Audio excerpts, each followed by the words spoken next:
So then I worked more directly for him when they brought me over into Clone Wars. So that was when I discovered how truly insane that man is. In the best way, That show is wonderful because George was being crazy about it. Someone said to me, they said the reason it's such a good show is because George is sick of Star Wars. And which makes perfect sense when you watch that show, because he never repeats himself. No, we already did that in the other movies. We're not going to do now.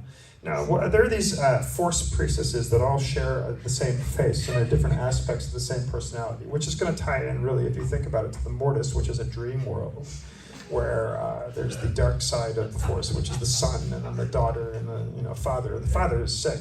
He's the unifying balance of the Force. So what happens when the balance of the Force is sick? You tell me. Anyway, you're fired. And you just come up with these.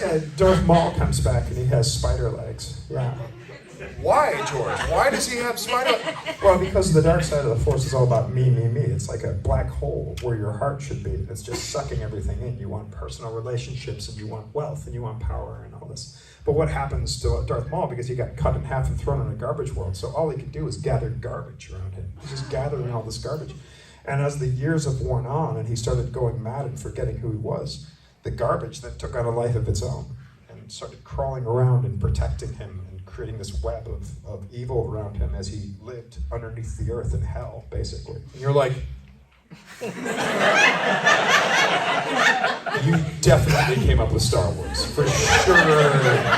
There is no way you did not come up with Star Wars. But George, that's crazy. I know, we're going crazy. Just do it.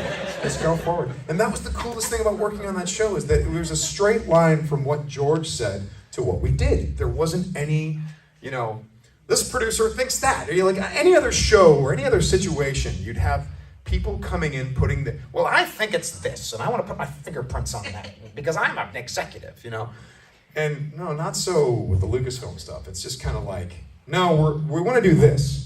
So we're going to do this, and that's it. And that's what it was like. There was just this straight line between George's intention and our execution of his story. So fun. Wow. I can't even imagine if that's what he thinks during the day, what his dreams and nightmares must look like. You really don't want to know.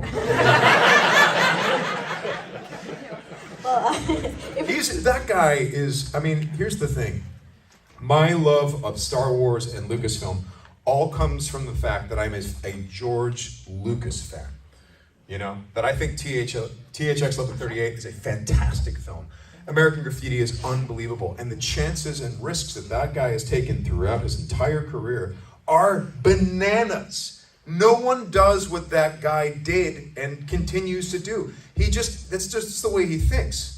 We're gonna bet he's gonna bet his whole career on doing this movie where, can you imagine? Hey, all right, kid, what's your movie about? Well, anyway, so Han Solo walks around. He's got a Wookiee co-pilot, which is basically a large dog, which he uses to pilot the Millennium Falcon, which is basically a hamburger with a pickle on the side. And then you have the X-Wings, which are just basically X's. It's weird. And they fight the TIE fighters to get the Jedi Knights with their laser swords, and the Space Wizards using the magical, mystical energy of the Force. We have no idea what you're talking about, dude. Here's $10 million, make a low-budget film. So then he bets his whole career on a movie that he can't even explain to people. Let's get this clear. He can't explain the movie. He's got to get Ralph McQuarrie, pay this guy to create art so he has something to show the Fox executives. So they go, okay, that looks cool. I still don't know what it's about, but it looks cool.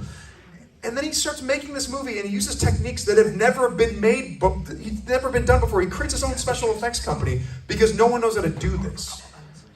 What kind of a crazy idiot even tries to do that and yet succeeds on every level? That movie is astonishing.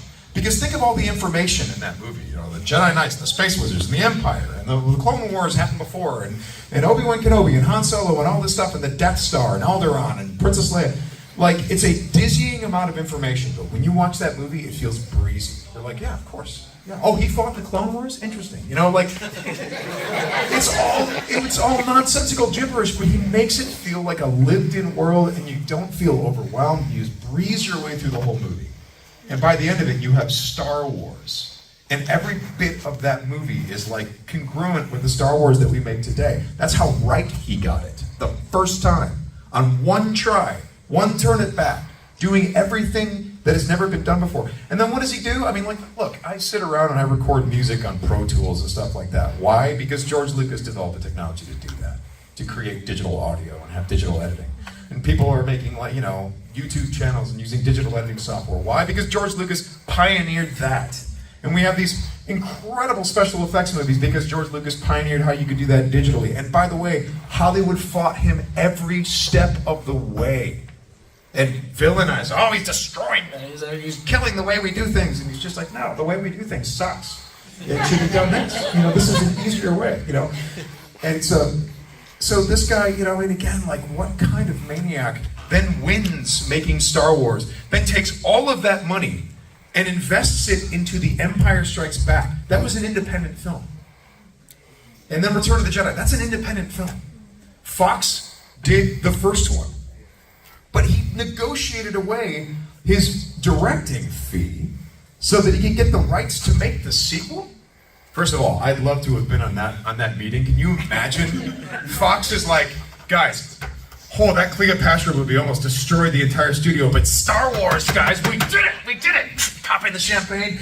Yes, we got, you know, we didn't even know what he was doing, but I'm so glad we took the bet. George Lucas came through. 20th Century Fox is on top, baby. You know what we should do? What's that? We should make a sequel. Oh, yeah. Let's make a sequel to Star Wars, yeah.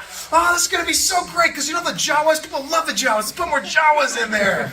And they just love all that, and it's going to be on Tatooine. This is going to be amazing. We're making a Star Wars sequel. And you see in the back of the room, there's like a lawyer, junior lawyer, who's like sweating, going like, and they're like, Brian, get over here. Why are you looking so nervous? We're popping some champagne. He's like, I got the contract for Star Wars. Well, we're doing a sequel. Yeah, we are doing a sequel. Well, George is doing a sequel. Yeah, but we're doing it, right? No, he negotiated so that he got the sequel rights. We don't own it. What? What kind of asshole would negotiate away his own? Why do we? No, this can't be. I just wanted more Jawas in my Star Wars. What's going on? And then George is like, yeah, check it out. We're going to the ice planet Hoth. And you're not even going to believe what the deal is with Darth Vader and Luke Skywalker. You know, so like he and then he takes, and they're like, well, we can finance it, right, George? No, I'm going to pay for it myself.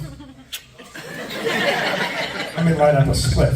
No, I mean, but and then when The Empire Strikes Back happens, what does he do? He takes that money, invests it in Return of the Jedi and its Skywalker Ranch. This place where he develops all kinds of, we're going to have a video game called Lucasfilm Games or LucasArts or something, and then we're going to do this, and we're going to do that.